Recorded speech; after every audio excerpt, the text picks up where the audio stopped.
Well, there's a lot to like about new Viking linebacker Troy Dye, who Rick Spielman drafted in the 4th round after leading the Oregon Ducks in tackles for 4 straight years. Welcome back to the Zone Coverage Studio, where I'm breaking down some of who I think will be the most impactful and influential rookies. And with the NFL Best 12 draft selections, the Vikings front office gave me a plethora of options, but the more and more I watch Dye, the more I'm convinced he will carve out a role on defense and special teams under both Mike and Adam Zimmer's tutelage. Let's jump to the tape and start with the good stuff with Dye, who on paper and on film syncs up his physical build and athletic movement skills as a prototypical cover linebacker that should have success in the NFL's pass-happy league. Dye has these long arms and great reach and coverage, and if you had me pick out one trait that Dye does better than anyone else, it would be his smooth and efficient strides and fluidity. Out in space, he is one of the smoothest moving linebackers in the country I've watched of the entire class. Doesn't matter if he's covering running backs out of the flats, tight ends up the seam, or just blitzing the passer. Dye has the tool set to find his way on the field on every passing down and situation because of just how much ground he can cover.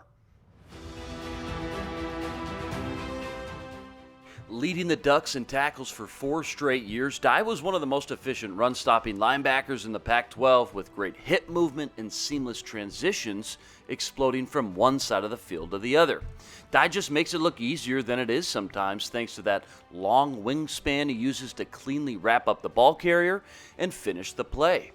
Dye looks and plays so naturally out in space, it's rare to see a linebacker that can cover so much ground so quickly. Dye is so influential and impactful with the arm reach and length he uses to soak up quarterbacks' would-be passing windows. Using his speed to the ball and his length to obstruct that catch point with great ball and play recognition, Dye can win in a variety of ways in the passing game, giving coaches a full tool bag to spread out all over the field. I haven't even mentioned his ability to get after the passer yet. Dye registered 15 sacks over 4 years, but what I love the most about his pass rush is just how smart he was with his movement. I saw numerous times on tape Dye often making a play in the backfield when he was initially asked to drop back in a quarterback spy look, which simply shadows the quarterback. Dye would often show great patience and wait for the play to unfold before exploding into the backfield with almost veteran-like timing, making a splash play behind the line of scrimmage.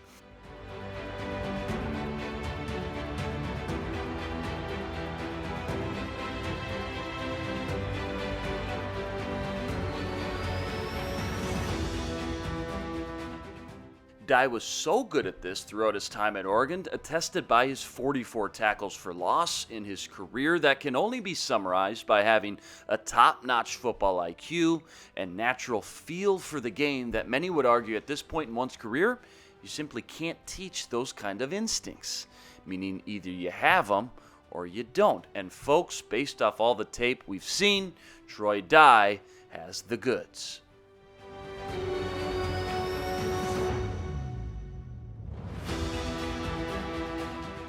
But what's the catch? Everything you're telling me, Luke, says first-round talent, so how did he fall so far on draft day? No arguing, he's got the speed, quickness, and long arms, but what about the strength?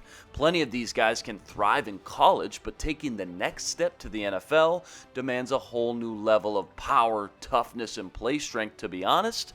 Many collegiate players just don't have. The fact Dye hovers around 225, 230 wouldn't be concerning if the tape showed a linebacker who could get downhill and be a thumper in the box, but unfortunately, that's just not the kind of player Dye is.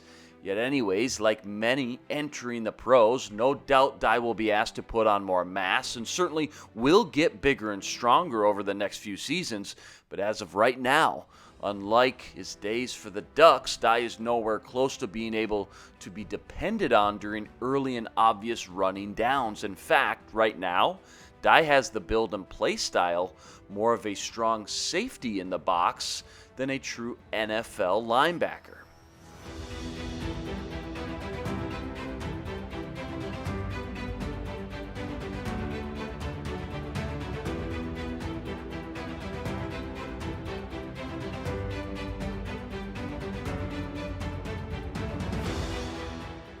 Guys like Telvin Smith and others throughout the league have proven there's a demand and role out there for undersized linebackers that can cover and know how to blitz as offenses continue to spread the ball around through the air now more than ever.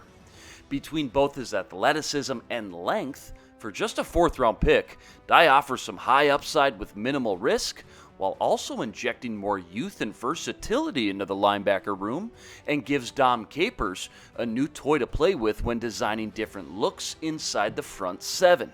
A team captain for the Ducks, who you see on film plays fast, loose, and confident, new linebacker Troy Dye checks all the boxes for coaches on the field, and any front office questions off the field based on what his former teammates and coaches called his passion and love for the game.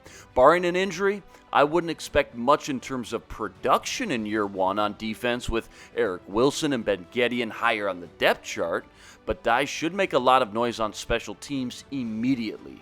And with both Wilson and Ben Gedeon set to be free agents, claiming the vacated third linebacker spot behind Eric Kendricks and Anthony Barr in 2021 already seems written in the long-term plans, as long as Dye can show the same playing style and football awareness he's shown on film throughout his collegiate career.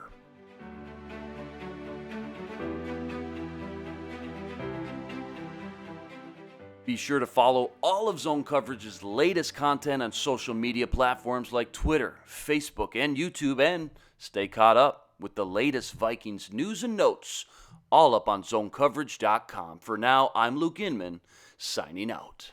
The ball traveled backward. Here's Scarlett in trouble and taken down, wrestled down by Troy Dye.